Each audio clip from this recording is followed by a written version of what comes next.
India میں دنیا کی سب سے بڑی جمہوریت ہے، جس کو ہم صبح و شام لڑائی کرنا چاہ رہے ہیں، وہ ہمیں لڑائی کے لیے اب گھاس بھی نہیں ڈالتا، وہ ہمیں لڑائی کے قابل نہیں سمجھتا، وہ ہمیں گالی کے قابل نہیں سمجھتا۔ وہ مذہب آپ کو کہتا ہے کہ صفائی ایمان کا حصہ ہے، اور گلی گلی، کوچا کوچا، بستیاں، آپ کے گھر جس قسم کی صفائی کے مناظر پیش کر رہے ہیں، تو دنیا دیکھ کر آپ سے کہتی ہے کہ ماشاءاللہ، واہ، کیا اپنے رسول کی تعلیمات پر عمل کرنے والے یہ لوگ ہیں۔ اس چائنا نے گزشتہ 10 سال کے اندر 80 کروڑ افراد کو غربت سے نکالا ہے۔ جاپان کے بعد دنیا میں اگر کوئی پروڈکٹ آپ کو ملتی ہے اسٹرانگ طریقے سے، تو وہ چائنا کی ہے۔ یار، تسبیحاں، مسلح، رومال، کستوریاں، عطر آپ کو چائنا بنا کر دے رہا ہے۔ آپ یہاں سے جاتے ہیں سعودی عرب، عمرہ کر کے آتے ہیں، واپسی پر میڈ ان چائنا کا رومال ہوتا ہے، مولوی صاحب سر پہ لپیٹ کے آ جاتے ہیں، یہاں پر آ کے بیٹھ جاتے ہیں، اور پھر تقریر کر کے کہتے ہیں چائنا بڑا ملحد ہے، خدا کو نہیں مانتا۔ میں نے کسی کا قول پڑھا تھا، اور وہ یہ ہے کہ یہ جو مڈل کلاسی ہوتے ہیں نا، ان کی بڑی عجیب و غریب نفسیات ہوتی ہے۔ ان کے پاؤں کیچڑ میں ہوتے ہیں اور آنکھیں آسمان پر ہوتی ہیں، اور یہ سمجھتے ہیں کہ یہ دنیا کی تمام تر رفتیں، بلندیاں جو ہیں، وہ ان کے پاؤں کے نیچے ہیں، اور پاؤں میں حقیقت میں کیا ہوتا ہے؟ کیچڑ۔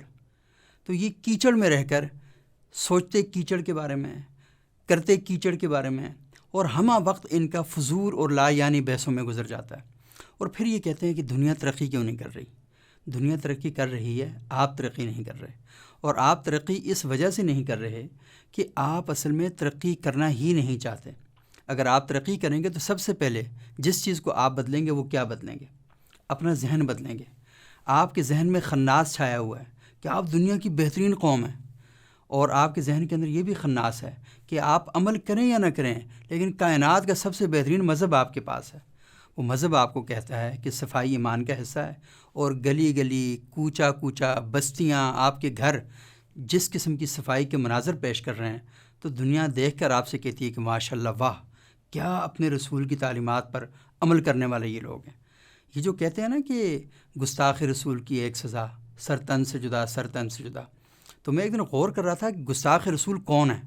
ایک وہ ہے جس کو پتہ ہی نہیں ہے کہ اللہ کا رسول کون ہے، اور ایک وہ ہے جو یہ سمجھتا ہے کہ اللہ کا رسول رحمت للعالمین ہے۔ اللہ کے رسول جو تعلیمات لے کر آیا وہ دنیا اور آخرت میں کامیابی کے لیے کافی ہیں، لیکن وہ تو مان نہیں رہا۔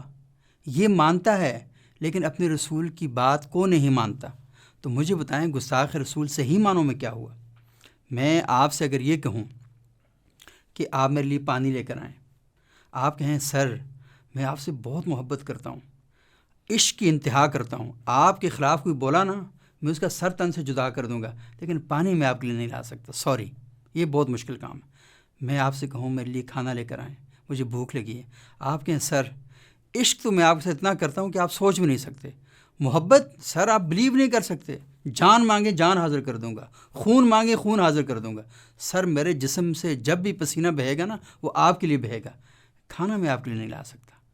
تو آپ یہ دیکھیں نا، وہ اقبال کا شعر ہے نا کہ عمل سے غافل ہوا مسلمان، بنا کے تقدیر کا بہانہ، کہ بھائی ہماری تقدیر میں یہ لکھا ہے، آپ نے کرنا کچھ نہیں ہے، اور آپ نے انتظار کرنا ہے۔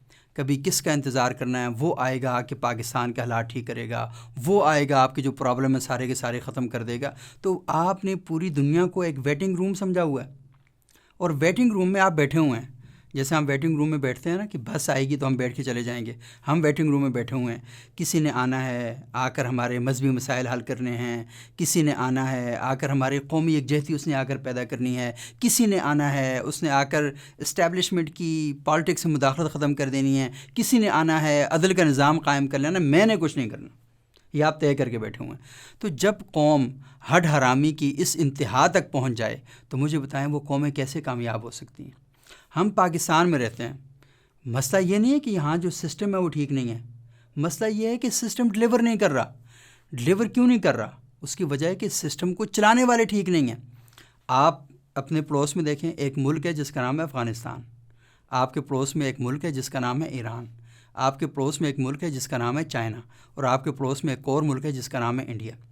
انڈیا میں دنیا کی سب سے بڑی جمہوریت ہے، اور آپ دنیا کی سب سے بڑی جمہوریت کو دیکھیں، آئے روز ڈلیور کرتی جا رہی ہے۔ دنیا کی بڑی جو ٹیک کمپنیز ہیں ان کے جو ہیڈز ہیں وہ کہاں کے ہیں؟ They are all from India.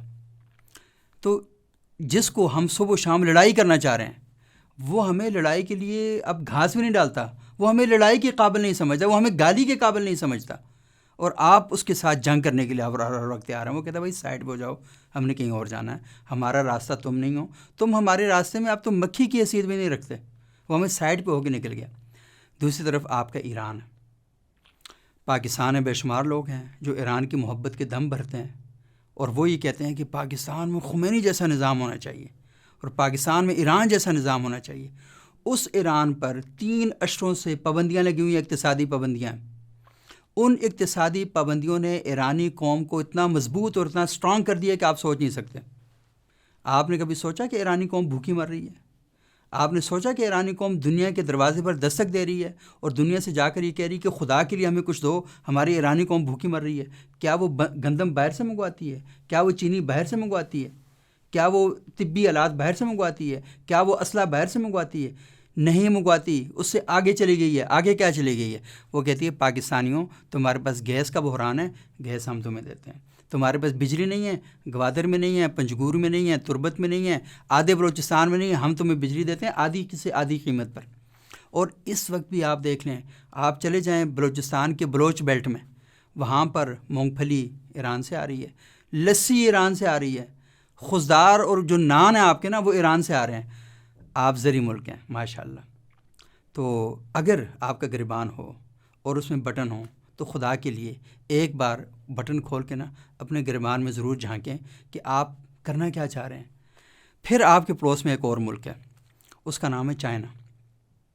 پوری دنیا میں چائنا جیسا ماڈل گورنمنٹ کا کہیں نہیں ہے۔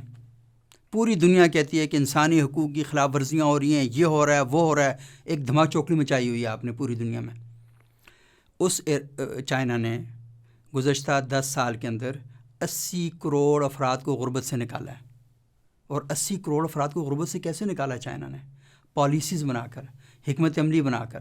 اس وقت چائنا پوری دنیا کا اقتصادی جن بن چکا ہے۔ جاپان کے بعد دنیا میں اگر کوئی پروڈکٹ آپ کو ملتی ہے اسٹرانگ طریقے سے تو وہ چائنا کی ہے۔ دنیا میں کون سا ملک ایسا ہے کہ جہاں پر آپ کو چینی نہیں ملے گا؟ چینی نہ ملے تو چائنا کی مصنوعات ضرور ملتی ہیں وہاں پہ۔